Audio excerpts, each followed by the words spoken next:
தொடர்ந்து விடுதலை சிறுத்தைகள் கட்சி நாடாளுமன்ற உறுப்பினர் திரு ரவிக்குமார் அவர்கள் நம்மோடு தொலைபேசி வாயிலாக இணைந்திருக்கிறார். சார் வணக்கம். வணக்கம்.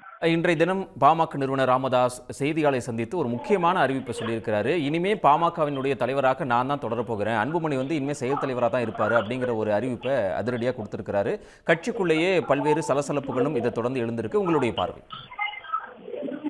இல்ல, இது பொறுப்பு என்பதை விட 2026 இந்த பாமக யாரோடு கூட்டணி சேருவது என்பதை அவர் தீர்மானிக்க போகிறேன் என்று சொல்லியிருக்கார். அதுதான் முக்கியமாக நான் பார்க்கிறேன். யார் தலைவர் பொறுப்பு என்பதை விட அவர் நான் தான் தீர்மானிக்க போகிறேன், நான் தான் வழிநடத்த போகிறேன் என்று சொல்லியிருக்கிறார். எனவே இது பாமக யாரோடு கூட்டணி சேர்வது என்பதை பற்றி அவருக்கும் இதுக்கு முன்பிருந்த தலைவராக இருந்த திரு அன்புமணி ராமதாஸ் அவர்களுக்கும் இடையிலே ஒரு கருத்து முரண் இருக்கிறது என்பதை எடுத்து காட்டுவதாக இருக்கிறது. அது வெளியிலே எப்படி தோற்றம் தருகிறது என்று சொன்னால், திரு அன்புமணி அவர்கள் பாஜக கூட்டணியிலேயே தொடர விரும்புவதாகவும், மருத்துவர் அவர்கள் அதிமுக கூட்டணிக்கு போக விரும்புவதாகவும் ஒரு பேச்சு பரவலாக எழுந்திருக்கிறது.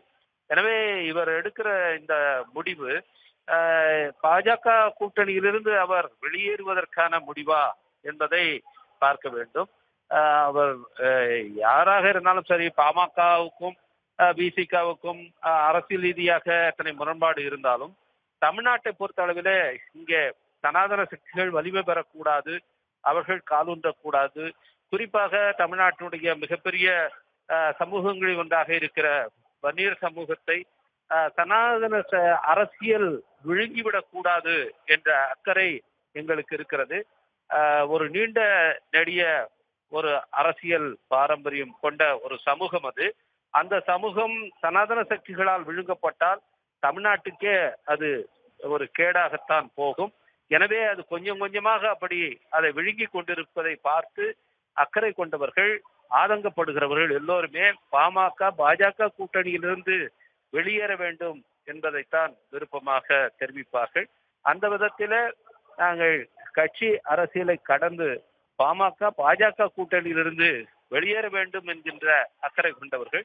அந்த விதத்திலே அந்த முடிவு அதை நோக்கியதாக இருக்குமா, அல்லது முழுமையாக பாஜகவிடத்திலேயே பாமகவை ஒப்படைப்பதாக இருக்குமா என்பதுதான் இன்றைக்கு எழுந்திருக்கிற கேள்வி. அது இன்னும் ஒரு நாட்களிலேயே இருக்குது தெளிவான விடை கிடைத்துவிடும் என்று தான் நினைக்கிறேன்.